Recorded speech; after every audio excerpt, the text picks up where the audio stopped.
रूस में खिचड़ी क्या पक रही है नहीं पता। खबर बहुत बड़ी है। वो खबर ये है कि अमेरिका के CIA का चीफ पूरी खुफिया तरीके से रशिया पहुंचा है। रशिया में मॉस्को में इस वक्त CIA का चीफ है। अब यूक्रेन से अमेरिका ने कहा कि देखो हमला ना करना, मॉस्को पर हमला ना करना, हमारी डेलीगेशन इस वक्त रशिया में है। यह बहुत बड़ी खबर है कि अमेरिका के CIA के चीफ रशिया में है। आगे क्या होने वाला है नहीं पता है, लेकिन रशिया ने धमकी दी है। रिपोर्ट आपके सामने। रशिया ने बर्तानिया को धमकी दी है और धमकी देना बनता भी है क्योंकि ब्रिटेन की हरकतें ऐसी हैं। रशिया ने ब्रिटेन को धमकी देकर कहा है कि ड्रोन बनाने वाली जो ब्रिटेन की कंपनियां हैं यूक्रेन में, हम उनको उड़ा देंगे, उन पर हमला करेंगे। उधर ब्रिटेन कितना अंधा सपोर्ट कर रहा है यूक्रेन को, इतना अमेरिका भी नहीं कर रहा होगा। क्या ब्रिटेन के प्रधानमंत्री जो यूक्रेन गए थे परसों, अब वो ब्रिटेन के प्रधानमंत्री अमेरिका जाएंगे, डोनाल्ड ट्रंप से मिलेंगे और अमेरिका पर प्रेशर बनाएंगे कि आप defence system, patriot system Ukraine को दें। उधर रशिया ने यूक्रेन की रिपोर्ट को झुटलाते हुए मना कर दिया है कि हम कोई भी मोबिलाइजेशन नहीं करेंगे, हमें और फौज की जरूरत नहीं है। उधर रशिया पर एक बार फिर से बड़ा हमला। रशिया के केमिकल कॉम्प्लेक्स में खतरनाक आग लग गई है। हमला होते हुए का वीडियो नहीं है, लेकिन जाहिर सी बात है इस आग में, इस हमले के पीछे सिर्फ और सिर्फ यूक्रेन का हाथ है। रशिया ने किया है कंफर्म कि ब्लैक सी में हमने यूक्रेन के 5 टैंकरों पर, 5 जहाजों पर हमले किए हैं। हजरात ये देखिए, यूक्रेन के हथियारों के अड्डे पर रशिया ने हमला किया, आग लग गई और फिर सारे वहां रखे हुए हथियारों में धमाका हो गया। तुर्की को भी तगड़ा नुकसान हुआ है। 3 महीने में $20 बिलियन का नुकसान हुआ है, क्योंकि तुर्की के जहाजों के ऊपर ब्लैक सी में पिछले 3 से 4 महीने में बड़े हमले हुए हैं, जिसमें बड़ा नुकसान तुर्की को उठाना पड़ रहा है और तुर्की कुछ कर भी नहीं पा रहा। यूक्रेन के ज़ैपोरिज़िया के इलाके पर ताबड़तोड़ बमबारी रशिया ने की है, जिसके बाद ज़ैपोरिज़िया का इलाका पूरी तरह से तबाह नजर आ रहा है। हमले की जगह का मंजर दिखा रहा हूं, देखिए ज़ैपोरिज़िया यूक्रेन।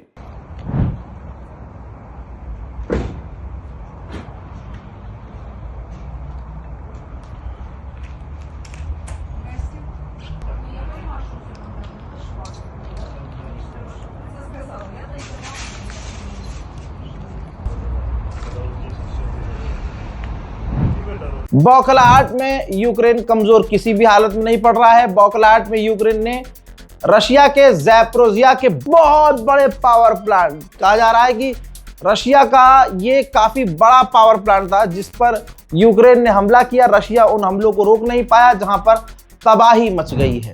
तानाशाही और गुंडागर्दी रशिया की देखिए भाई, ये तो गलत बात है रशिया की। रशिया ने कहा है कि हम उस कंपनी को ही, रूस में उस कंपनी को ही सीज कर लेंगे जो कंपनी अपने आप को यूक्रेन के ड्रोन से नहीं बचा पा रही है। यानी रशिया खुद नहीं बचाएगा उन्हें, अब कंपनियों से कह दिया है कि अपनी कंपनियों को बचाओ यूक्रेन के ड्रोन से कम इतना तो करो। अगर तुम खुद ड्रोन को नहीं रोक पा रहे हो तो हम तुम्हारी कंपनी को सीज कर लेंगे। ये पहली बार ऐसा पूरी दुनिया में हुआ है कि किसी मुल्क ने खुद कह दिया है कि भैया अपनी कंपनियों को खुद बचाओ। जिस चीज से बौखलाया हुआ है रशिया, जिस चीज की लड़ाई है, और रशिया ने पहले ही कहा था कि नेटो में यूक्रेन शामिल नहीं होगा। नेटो भी अब मना कर चुका है, कि कई बार मना कर चुका है कि हम यूक्रेन को नेटो में शामिल नहीं कर सकते। लेकिन इसके बावजूद ये उल्टी खोपड़ी ज़ेलेंस्की दोबारा बोला है कि आज की तारीख में अगर हम नेटो में शामिल हो जाते हैं तो हम नेटो को फायदा पहुंचाएंगे, क्योंकि हमें जंग लड़ने का काफ़ी एक्सपीरियंस हो चुका है। हमें पता है कि बड़े मुल्क से और बड़े खतरों से किस तरह से लड़ना है। ज़ेलेंस्की की एक और चालाकी देखिए। ज़ेलेंस्की ने कहा कि हमें पैट्रियट की मिसाइलें मिली हैं और हमें डिफेंस सिस्टम हमारे सहयोगी देशों ने दिए हैं। चालाकी यह है कि उसने नाम नहीं बताया कि किसने डिफेंस सिस्टम भेजे, किसने रॉकेट और डिफेंस सिस्टम की मिसाइलें यूक्रेन को दी हैं। उधर फिनलैंड भी कूद रहा है। फिनलैंड के प्रधानमंत्री ने भाई पब्लिक डोमेन में आकर बयान दिया है और उन्होंने कहा कि हमें यूक्रेन को मदद देनी होगी, यूक्रेन की हर तरह से मदद करनी होगी ताकि यूक्रेन रशिया के काफी अंदर तक हमला कर सके। फिनलैंड के प्रधानमंत्री ने प्रोपेगेंडा को आगे बढ़ाते हुए कहा कि यूरोप के देश पर अगले कुछ महीनों में रशिया हमला करने वाला है। रशिया और यूक्रेन आपस में अभी भी लड़ रहे हैं। अमेरिका की बात को रशिया मान नहीं रहा है। यहां तक कि यूक्रेन कई बार रशिया को ऑफर दे चुका है कि बैठकर बातचीत कर लेते हैं। रशिया कह रहा है कि जिन इलाकों पर हम कब्जा कर चुके हैं मुन्ना, वो इलाके तुम्हें वापस नहीं दिए जाएंगे। यूक्रेन कह रहा है कि नहीं, आपने जिन हमारे इलाकों पर कब्जा किया है उसको आप छोड़ दीजिए। सारी लड़ाई यहां पर आकर और बढ़ जाती है जब दोनों ही देश एक दूसरे की कोई बात नहीं मान रहे हैं। सर्दियां करीब हैं। यूक्रेन साफ कह रहा है कि हमें काफी मुश्किल होने वाली है, लेकिन वो रशिया पर भी पूरी ताकत से हमले कर रहा है।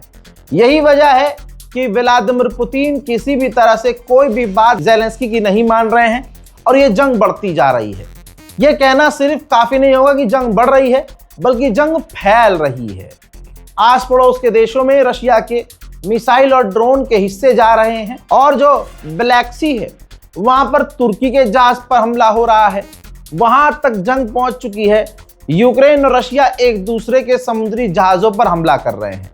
अब आप लोगों को समझ में नहीं आ रहा है, ये जो वहां तक एक दूसरे के जहाजों पर हमला कर रहे हैं, इससे पूरी दुनिया को नुकसान होगा, क्योंकि इंपोर्ट एक्सपोर्ट का सारा काम उस समुद्री इलाके में भी ठप हो रहा है। बाबल मंदेब में भी भाई साहब दिक्कत है और स्ट्रेट ऑफ हॉर्मुज़ तो पूरी तरह से बंद ही है।